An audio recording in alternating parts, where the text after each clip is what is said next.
today. Thank you for being here. My name is Jen and welcome to Lean Bella's Kitchen.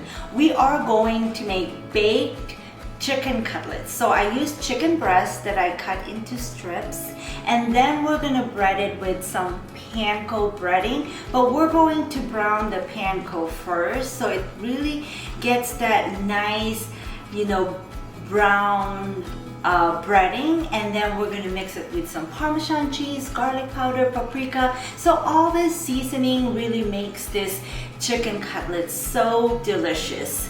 And then you can always have something on the side. You can have mixed greens, some steamed veggies, so whatever you like. And I like to dip it into some ranch dressing, and I have that homemade ranch dressing recipe that I'm going to share with you. But let me show you how to make this baked chicken cutlets. Season the chicken with salt and pepper first.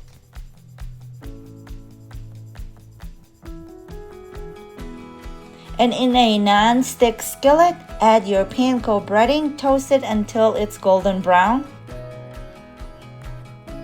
Then combine the panko with Parmesan cheese, paprika, garlic powder, and Italian seasoning. And here's the flour and 2 eggs. Beat the eggs. Mix the panko with all that seasoning. Add a little bit of olive oil and stir all again until they're well combined. And now we're ready to dredge the chicken. First the flour, and then into the eggs,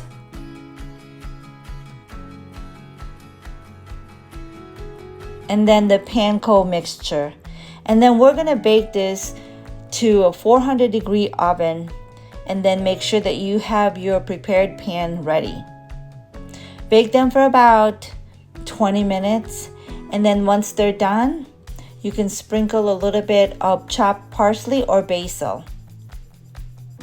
And I'd like to dip them into a ranch dressing, and I have a homemade ranch dressing recipe that I will share with you.